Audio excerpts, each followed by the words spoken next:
Esta lectura es muy posible que te vaya a recordar la época de tu infancia, cuando ibas al catecismo. Porque con esta lectura es con la que se inicia el libro del Génesis, es decir, el primer libro de la Biblia. Y esta lectura, a pesar de que es un poema, los primeros 11 capítulos del Génesis son una reflexión teológica, son como un poema.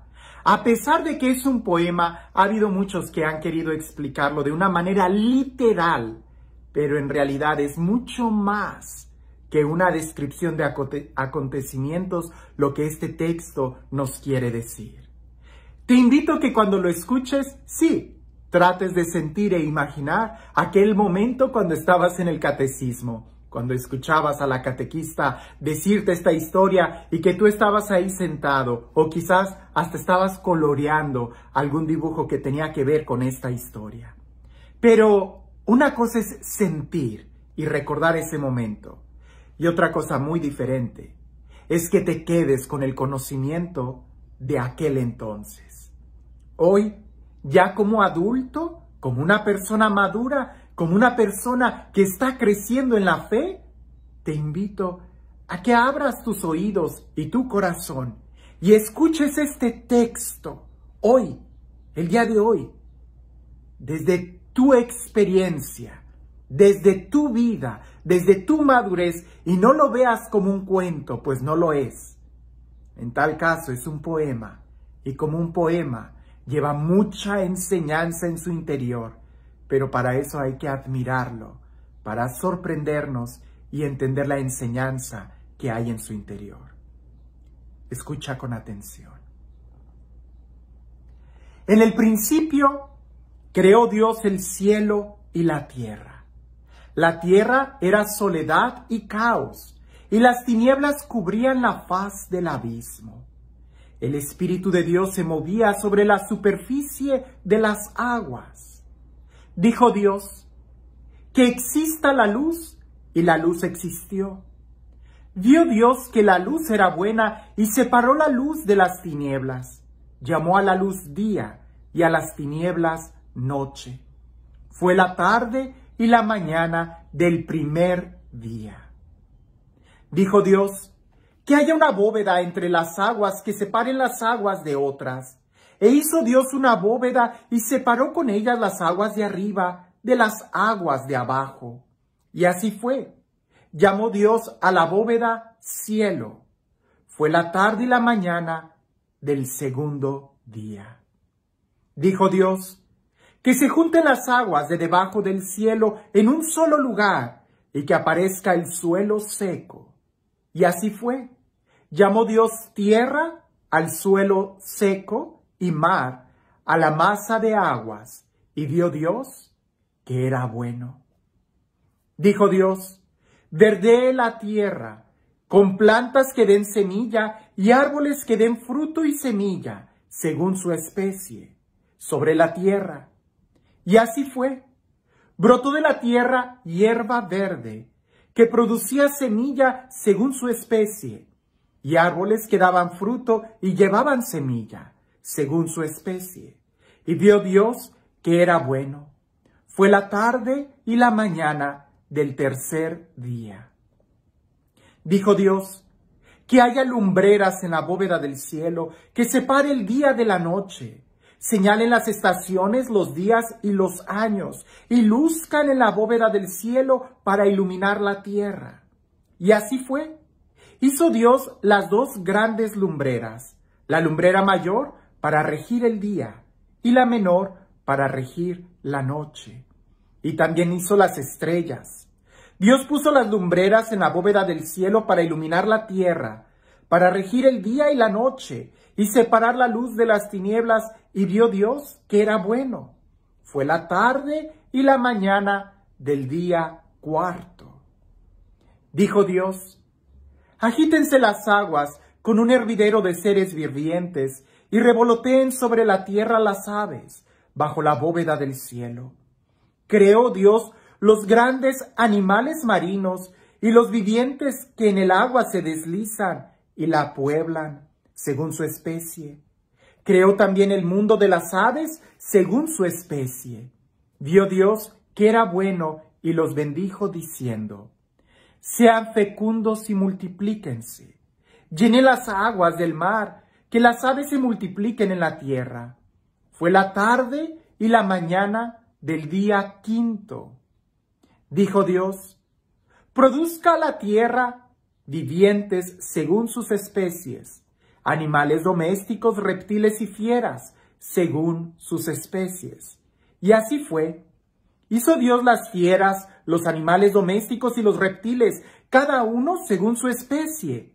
Y vio Dios que era bueno.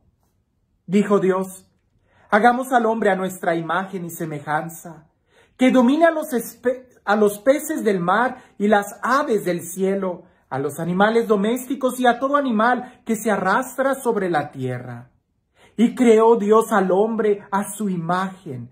A imagen suya lo creó, hombre y mujer los creó.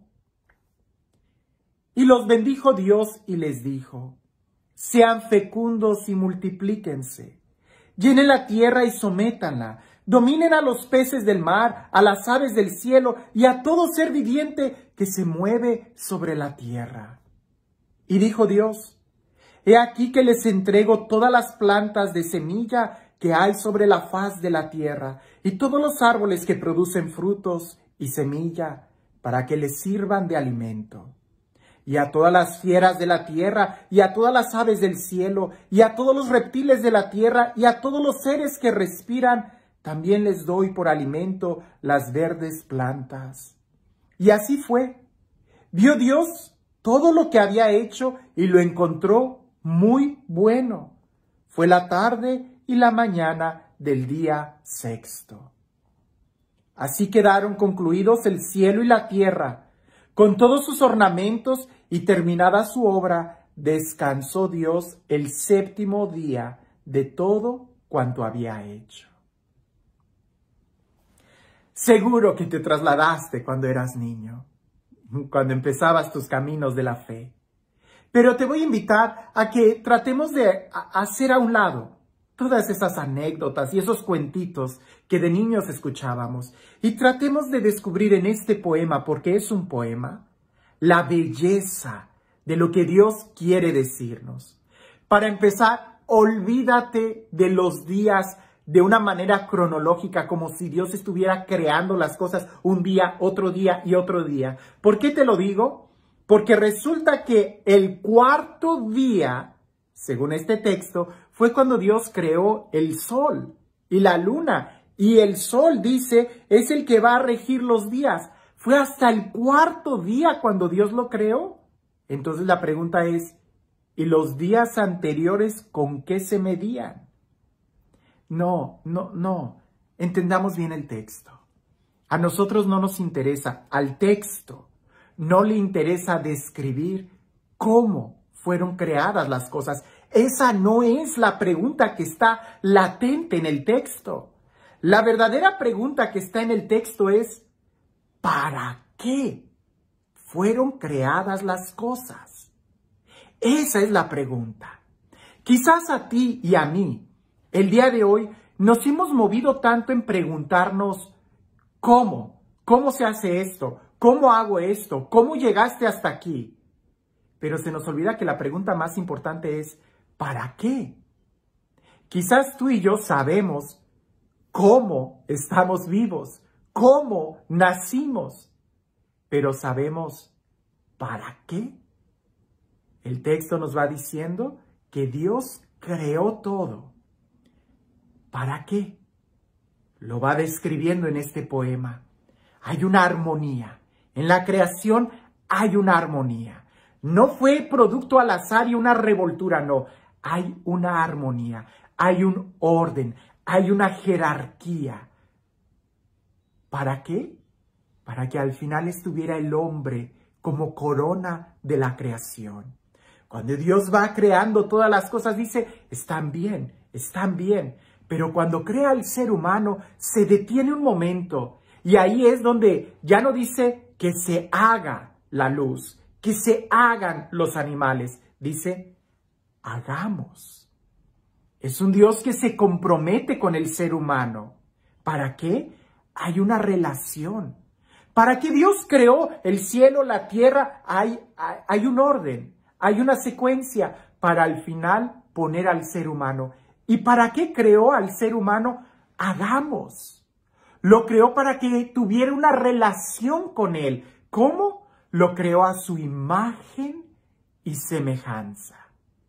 Tengamos cuidado con estas dos palabras, porque a veces las malinterpretamos o simplemente no entendemos lo que decimos. Imagen es, cuando yo tengo aquí una imagen, una fotografía de un ser querido es una imagen.